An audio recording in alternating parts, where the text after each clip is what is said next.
Shabiki hatuna, watu wa Yanga tuna jazba, sitaki kuwaelewa. Watu walipigwa mabomu kule Arusha, watu wamepigwa mabomu kule Mwanza, mbona mwaongelei? Mshaona Yanga tunatoka kwa mabomu uwanjani? Mshakuona Yanga tunagombana na marefa sio na nani? Tumenukuu kauli ya msemaji. Hapana. Ngoja nikwambie ukweli. Yeye anachojaribu kuongea ni namna sisi tunavyoongea kwenye mitandao, lakini sio kama sisi tuna vurugu ya uwanjani. Wapo wenye vurugu uwanjani na hawajawahi kufungiwa wala kukemewa. Si unaelewa? Kwa hiyo ifike wakati yani hii ligi iendeshwe kwa usawa jamani. Mbona inaonekana waziwazi kabisa kama Yanga Afrika anaonelewa kwenye hii ligi? Inaonekana waziwazi kama anatengenezewa mazingira ya kunini ya kunyang'anya ubingwa? Msifanye hivi.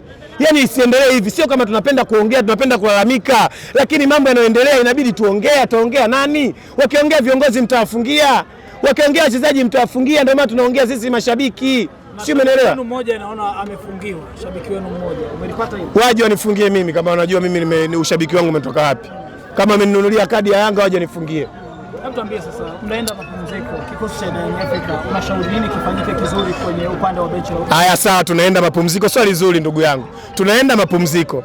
Mapumziko tunaenda ni ya wiki 2. Hapo kuna international call up. Sawa? Tunaona national call up. Kwamba wachezaji wetu muhimu tena wanachukuliwa kuna national call up. Lakini pia bado tuna majeruhi wengi wa kutosha ambao bado hawajarecover. Sasa hiyo Yanga kocha ambaye tunamwamini kocha wetu anaenda kufanya training na wakina nani? Anaenda kutoa mafunzo kwa wachezaji gani? Anaenda kuboresha wapi na kwa wakina nani? Kwa hiyo unaona Yanga Afrika jinsi gani tunavyoshambuliwa. Sio, umeelewa?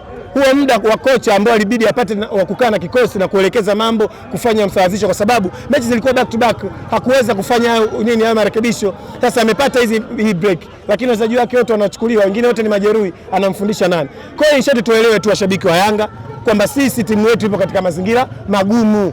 Sawa, na bado bodi ya ligi na TFF wanatuzidi kutengenezea mazingira magumu, ila sisi tunawaambia hatutokata tamaa, tutaendelea kupambana na tunaamini hakuna kutunyang'anya ubingwa, kwa sababu standard tuliokuwa nayo sisi ndio inayofanya tuweze kuwa hivi tulivyo.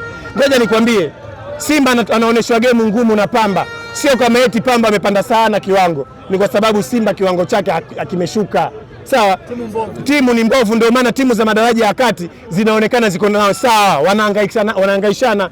Hizo timu zikija kucheza na Yanga Afrika, lakini mbona wanaona shughuli hamna mpaka marefu waweze kuwapa matokeo.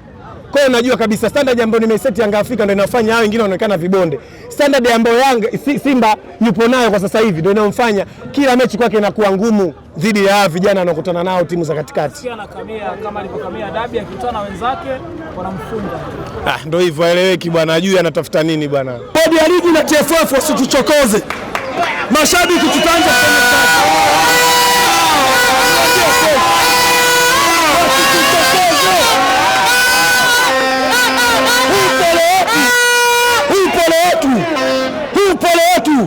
Wasione sisi wenda wazimu.